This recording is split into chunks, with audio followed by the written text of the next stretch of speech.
नमस्कार मित्र हो, मी गार्गी. माझ्या शब्द निरंतराच्या प्रवासात तुम्हा साऱ्यांचं मनापासून स्वागत.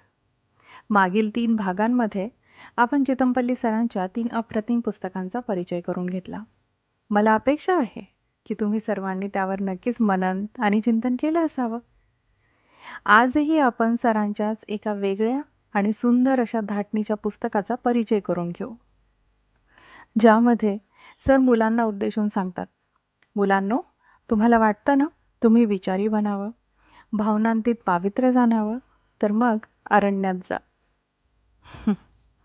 या सुंदरशा पुस्तकाचं नाव आहे जंगलाची दुनिया. हे पुस्तक म्हणजे खरोखर जंगलाच्या दुनियेमध्ये पाय ठेवण्यासाठी आपल्यासाठी एक दालन उघडतं. वाटतं की अक्षरशः हरवून जाऊन पुढे पाऊल टाकावं आणि लहान मुलांसारखा मनसोक्तपणे दिलखुलासपणे निसर्ग श्वासांमध्ये भरून घ्यावा. साहित्य प्रसार केंद्राने हे पुस्तक प्रकाशित केलं आहे. माझ्या हातामध्ये जी पुस्तकाची आवृत्ती आहे ती दुसरी आहे. 2006 मध्ये ही प्रकाशित झालेली आहे. शालेय विद्यार्थ्यांमध्ये पर्यावरण आणि निसर्ग संरक्षणाची आवड निर्माण व्हावी या उद्देशाने चितमपल्ली सरांनी त्यांच्या निवडक कथांचे खास विद्यार्थ्यांसाठी अतिशय सोप्या आणि सरळ भाषेमध्ये रूपांतर केले आहे. चला तर मग आपण पडताळून पाहू, हे पुस्तक फक्त विद्यार्थ्यांनाच उपयुक्त पडेल की आपल्या सर्वांनाच? अगदी 12 भागांमध्ये विभागलेल्या आणि अतिशय सुंदर बांधणी असलेल्या या पुस्तकाच्या परिचयाला आपण सुरुवात करू. या पुस्तकाचा प्रथम लेख पक्षी निरीक्षण. या लेखात सर धडे देतात पक्षी निरीक्षण कसे करायचे याबद्दल. साधा सोपा फॉर्म्युला आहे, which is it. Which is it या सूत्राने सर स्वतःही ते लक्षात ठेवतात. या सूत्राचा खुलासा असा करता येईल, W stands for which and when म्हणजे स्थळ आणि तारीख, H is for habitat, I for impression. Habitat म्हणजे निवासस्थान, पक्ष्यांचं निवासस्थान जंगलात आहे, दलदल, कुरण, उद्यान या बाबतीत नोंदी. आणि इम्प्रेशन म्हणजे तो पक्षी विश्रांती घेतोय की हालचाल करतोय या बाबतीत माहिती. C is for comparison. चिमणी, मैना, कावळा आणि खार या सामान्य पक्ष्यांच्या आकाराशी तुलना. अगेन H म्हणजे हा जो दुसरा H आहे तो आहे हॅबिट, सवय. I फॉर आयडेंटिफिकेशन म्हणजे विशेष चिन्ह, त्या पक्ष्याच्या अंगावर पट्टे आहेत का, रेखा आहेत का, ठिपके आहेत का इत्यादींच्या नोंदी. S stands for साऊंड, पक्ष्यांचा आवाज किंवा गाणे ते ऐका आणि ते शब्दांकित करा.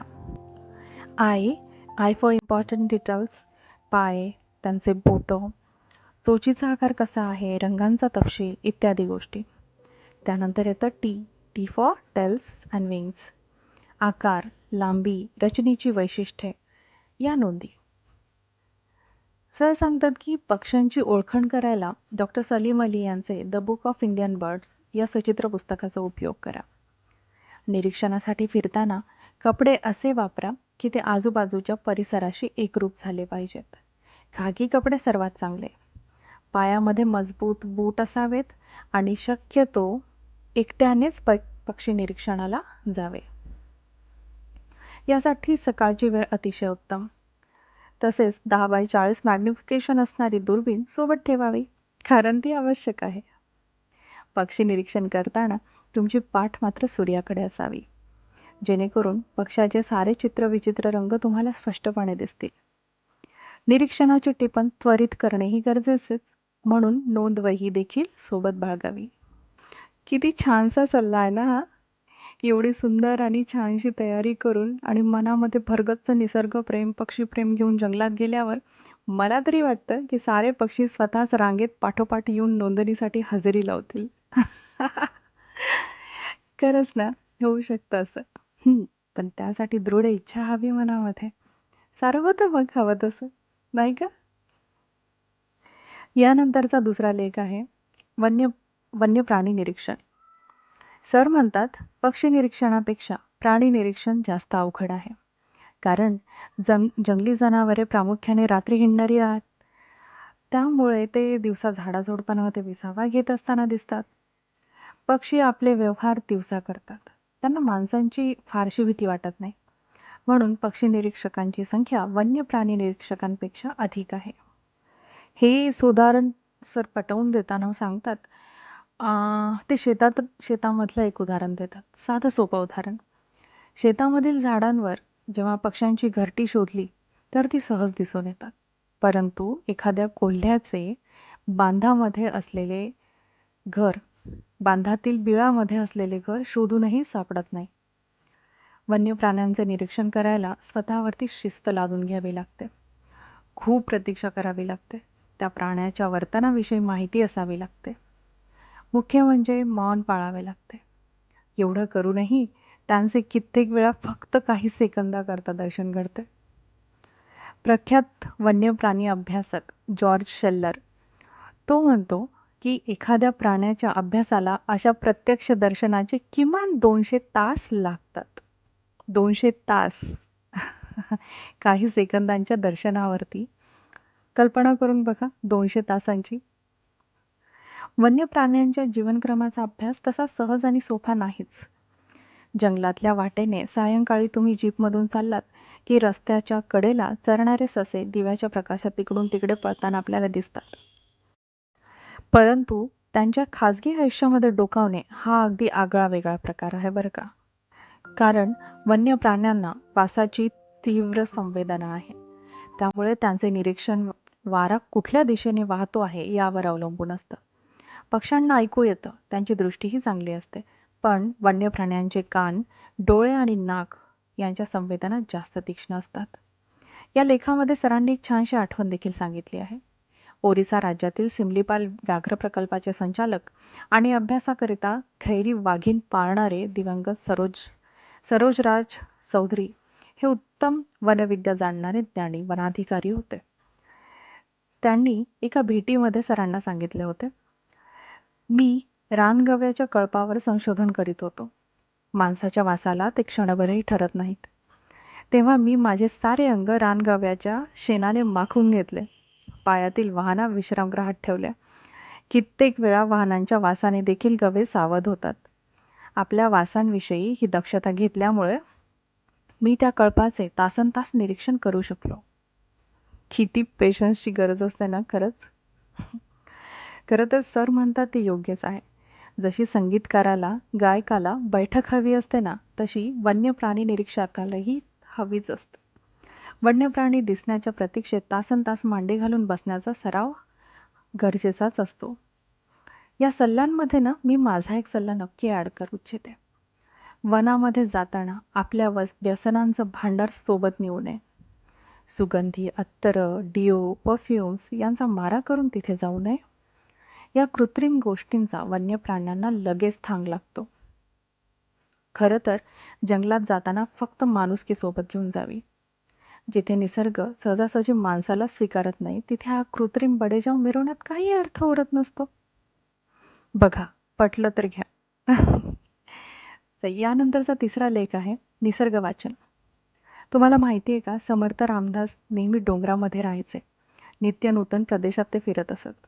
डेरवनची डोंगर घळी, वाघापूरचा साडा, भैरवगडची घळी, चंद्रगिरीचा डोंगर, काळवेची घळ, रानघळ, पाटणजवळची हेळवाट या घळ्या, या दुर्गम ठिकाणी त्यांचं वास्तव्य असायचं.